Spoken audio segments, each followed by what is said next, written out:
Apparently, it's the season premiere of SmackDown. Considering that the show never takes a week off, what does that mean? Does it mean a single thing? What does it mean? Or is it just another made-up thing like 20 years of John Cena to have a special event episode for no real reason? If there is an official thing that makes it the season premiere, please don't hesitate to write that reason down on a rock and throw it into your least favorite sea. However, if WWE can decide to do a special episode, then we're more than happy to capitalize on it because, after all, coming up with list topics is hard. Tempest hates doing it. Send Tempest suggestions for top 10 lists along with a picture of a quokka. He really likes quokkas.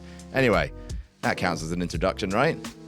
Cool. I'm Adam hailing from partsFUNknown, and here are 10 greatest SmackDown stars ever. And while you're here, why don't you like and subscribe if you haven't already? Turn those notifications to always on so you never miss one of our stupid lists about stupid wrestling. Wrestling is stupid. Number 10, Batista. After all, he is Blue Tista. Big Barry Balls Bobby Bum Bum Batista may have risen to prominence on the Red brand in his war with Triple H, which saw Trips put him over not once, not twice, but thrice. But it's on SmackDown where he became a true company world championship figurehead. In the 2005 draft, Tisti and Cena swapped shirts, with John taking the WWE Championship to Raw in a defining pop. Batista became a SmackDown guy, if not the SmackDown guy, for the next 3 years, including a 282-day run with a big gold belt, the longest reign in that belt's history with WWE. Even Trips couldn't manage that, and at one point he fucking surgically grafted that belt to his body. His run may have only been a few years long, but in an era when WWE were determined on making 2 new faces of the company, Batista was the blue face. Look at his blue face. Number 9, Rey Mysterio. From the face of SmackDown to the heart, and the first of what will be many mentions of the SmackDown 6, the much vaunted troupe of upper mid-carders that could be relied upon by Paul Heyman to have the match of the night in whatever configuration they were booked. And few guys have been more consistently part of the SmackDown brand than Ray Ray. He debuted for SmackDown, put on a clinic against Kurt Angle at SummerSlam, became a center point of the Cruiserweight division when they were Smackers exclusive, got to the finals of a tournament to crown inaugural brand tag titles, and stayed true blue all the way up to winning the World Heavyweight Championship at Mania 22 to kick off a title reign that's considered patchy at best and wank dog ass at worst. The lad was SmackDown exclusive for 6 straight years. Good for you and your giant son. Number 8, Edge. I mean, when you marry the general manager of SmackDown, I think it's fair to say you're a SmackDown guy. Edge has ping-ponged between the two brands a lot over his career. His first world title win and Rated RKO all happened on Raw, along with most of his second run, but there was a time when La Familia ruled the SmackDown roost. Also, he probably has the most fun and surprising brand affection since the Big Show's ECW t-shirt. And I'm being sarcastic about that second example, you have to believe me. After Mr. Kennedy suffered an injury in 2007 that turned out to be a lot less serious than people initially thought, Edge beat him for his Money in the Bank briefcase on Raw before cashing it in a few days later on The Undertaker on SmackDown, despite Edge being a Raw superstar at the time, planting himself at the top of the brand in a heel role that would carry him all the way to the main event of the next year's WrestleMania. Number 7, AJ Styles. In 2016, AJ Styles was the best wrestler in the world, and I simply do not want to hear any ifs, any buts, or any coconuts. In 2016, SmackDown also received its first proper overhaul in years, and AJ Styles found himself at the heart of that. 5 years after the brand extension slowly faded away in 2011, SmackDown was suddenly going live on Tuesdays, receiving 2 overexcited gay dads as the people running the show, and a big brand split coinciding with its first live episode. While SmackDown initially bet the farm on Dean Ambrose with his victory in the first and only Shield triple threat securing the big belt for the blue brand, AJ Styles ended up being much more of a figurehead, beating Ambrose for the title shortly thereafter and having a bunch of great matches, dropping it to Cena in maybe both men's best WWE match, and then winning it back later in the year from Redacted before embarking on a year-long title run for the Blue. His big reign might have been plagued with WWE's most annoying type of screwy finish booking, but you can't deny that he was the champ that ran that camp. Number 6, Kurt Angle. He's just my favorite thing. I know that when he came back to WWE after his time away, he was made the general manager of Raw, but damn it, he was general manager of SmackDown first. Real ones remember his wheelchair-bound authority. I mean, to be honest, that run was pretty fine. Kurt may have only been actually a SmackDown guy for 4 years, from 2002 until he was briefly transferred to ECW before he took a peek at that mess and said no thank you and went to tits and ass. But he was a phenomenal part of the blue brand, potentially the best overall entertainer in the SmackDown 6, which is saying something. He main evented WrestleMania for SmackDown, was part of some of their greatest matches, the tag match at No Mercy 02, his Iron Man match with Brock on free TV at particularly wonderful, as well as his numerous wonderful segments, the rapping, the sexy Kurt. They tried drafting him away in 2005, but needed someone to prop up the brand going into WrestleMania 22, so back he came a few months later. He was instrumental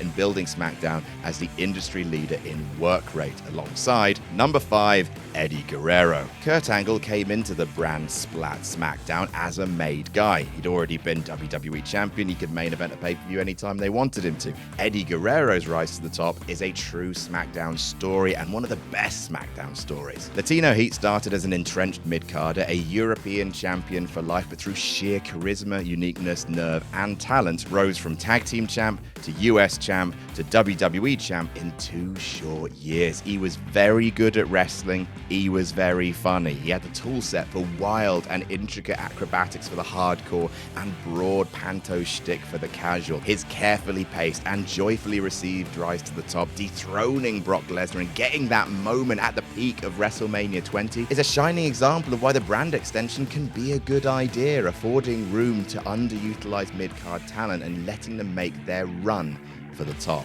Number 4, Brock Lesnar. Let's be very clear, I am not talking about what happened on the first episode of SmackDown on Fox. That was a bad thing that Brock did on that episode of SmackDown. That was a bad thing. Yes, it was. Since he came back, he's been either exclusive to Raw or a roving beast, swaggering from climate to climate, pissing on whatever tree the fans have decided to care about this week, before finally digivolving into the happy farm we should all remember him as. But ever since he won the undisputed WWE Championship from The Rock at SummerSlam in 2002, all the way up to his departure from the company 2 years later, the next big thing was all SmackDown all the time. Cut him and he'd bleed blue if you could find a mortal instrument sharp enough to cut through a mountain made of history's angriest whale. If he wasn't wearing the top belt, he was feuding for the top belt. He main evented WrestleMania for the brand. He won the Rumble for the brand. 2003 was all about Brock and he was all about SmackDown until he was all about football, and then all about sitting quietly on a farm waiting for a deer to wander into his mouth. Number 3, The Undertaker. Mr. Morbid, the cryptic cryptid, might not be someone you look at and think SmackDown. You're more likely to look at him and think, gosh, that murderer looks tired. But did you know that since the first brand extension in 2002, The Undertaker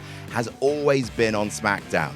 Right up until the extension ended in 2011. For almost 10 years, not including time off to pupate from a cross-biker to a cross-mortician, the dead man was exclusive to SmackDown. It might just be the longest single tenure on a brand, one populated by a huge number of memorable moments, from doing the honors for Brock Lesnar inside Hell in a Cell, murdering Paul Bearer with cement, the terrorist thing, you remember the terrorist thing, his wars against Batista, Edge, Kurt Angle, an absolute stormer at No Way Out 2006, and of course his acclaimed battles with HBK, all of which he did flying the SmackDown umbrella.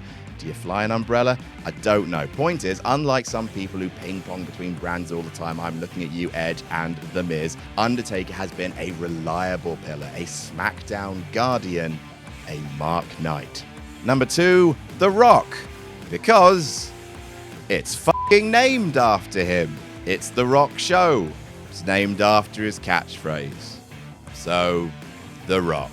And number 1, The Rock's cousin. It's not recency bias. It's not simping for the big dog, which is a sentence that hasn't been said before. It's the truth. Has anyone ever single-handedly carried a TV show on his back more than Roman Reigns has carried SmackDown for the past 2 years? Regardless of whether you think Roman should drop the title soon, you have to acknowledge that without Roman, what would SmackDown even be? The Bloodline is the beating heart of WWE's current best show. It's been the single cohesive thread that's kept things focused on SmackDown while Monday Night Raw pinwheeled all over the place. From the Jey Uso storyline way back when to the joyful Sami Zayn drama that's currently unfolded to all the John Cena's and Brock Lesnar's in between, WWE has been the Roman Reigns show, and that show is Friday Night SmackDown. Happy season premiere. And that's our list. Who's been your favorite SmackDown wrestler? Let us know in the comments. Don't forget to like and share this video around if you enjoyed it. Make sure you subscribe to partsFUNknown for more silly wrestling content, and never forget to jam that jam.